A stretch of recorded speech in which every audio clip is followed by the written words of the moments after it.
हरे कृष्णा, राधे राधे दोस्तों। आप सभी को कार्तिक मास की हार्दिक शुभकामनाएं। आप सभी पर विष्णु भगवान की कृपा सदा सर्वदा बनी रहे। आपसे अनुरोध है कि कथा को पूरा अवश्य सुनिएगा। यदि आपने चैनल को सब्सक्राइब नहीं किया है तो कृपया चैनल को सब्सक्राइब कर लीजिएगा, ताकि आपको प्रतिदिन नियम से सुनने को मिलती रहे कार्तिक मास महात्म्य की कथाएं। तो आइए शुरू करते हैं कार्तिक मास महात्म्य का 16वां अध्याय। सुनो लगाकर मन, सभी संकट सब मिट जाएं। कार्तिक महात्म्य का कमल पढ़ो 16वां अध्याय। राजा पृथु ने कहा, हे नारद जी, ये तो आपने भगवान शिव की बड़ी विचित्र कथा सुनाई है। अब कृपा करके आप यह बताइए कि उस समय राहु उस पुरुष से छूटकर कहाँ गया। नारद जी बोले, उसने छूटने पर वह दूत बरबर नाम से विख्यात हो गया और अपना नया जन्म पाकर वह धीरे धीरे जलंधर के पास गया। वहां जाकर उसने शंकर की सब चेष्टा कही। उसे सुनकर दैत्यराज ने सब दैत्यों को सेना द्वारा आज्ञा दी।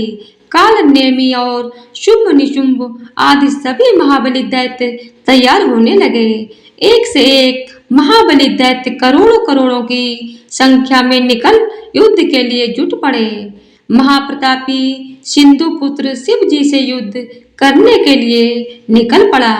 आकाश में मेघ छा गए और बहुत अपशकुन होने लगे।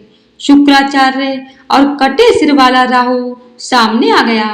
उसी समय जलंधर का मुकुट खिसक गया, परंतु वह नहीं रुका। उधर इंद्रादिक सब देवताओं ने कैलाश पर शिव जी के पास पहुंचकर सब वृत्तांत कह सुनाया और यह भी कहा कि आपने जलंधर से युद्ध करने के लिए भगवान विष्णु को भेजा था। वह उसके वशवर्ती हो गए हैं और विष्णु जी लक्ष्मी सहित जलंधर के अधीन हो उनके घर में निवास करते हैं। सब देवताओं को भी वहीं रहना पड़ता है। अब वह बलि सागर पुत्र आपसे युद्ध करने आ रहा है, अतएव आप उसे मारकर हम सबकी रक्षा कीजिए। यह सुनकर शंकर जी ने विष्णु जी को बुलाकर पूछा, हे ऋषिकेश, युद्ध में आपने जलंधर का संहार क्यों नहीं किया और बैकुंठ छोड़ आप उसके घर में कैसे चले गए।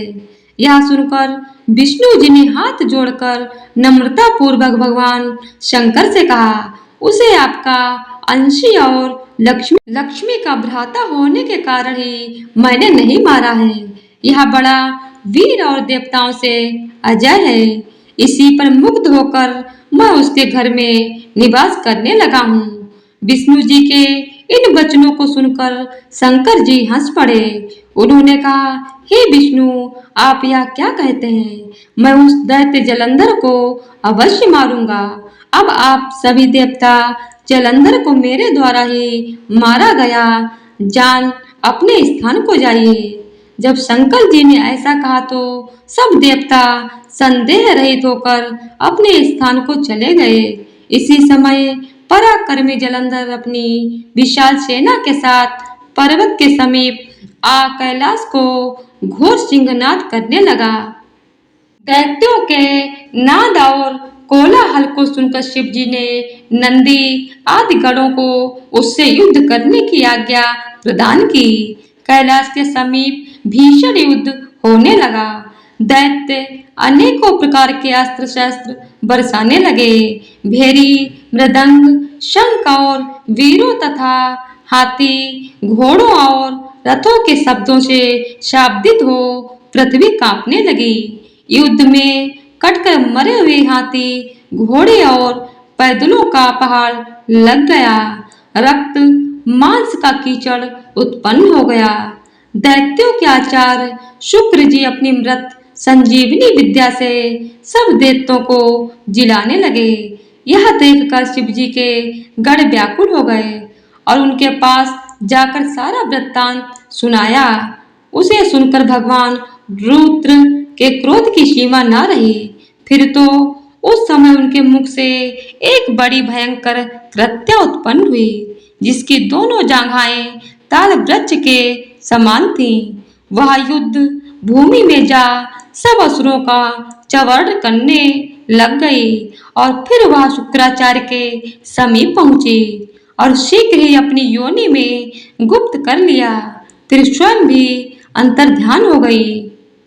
शुक्राचार्य के गुप्त हो जाने से दैत्यों का मुख मलिन पड़ गया और वे युद्ध भूमि को छोड़ भागे।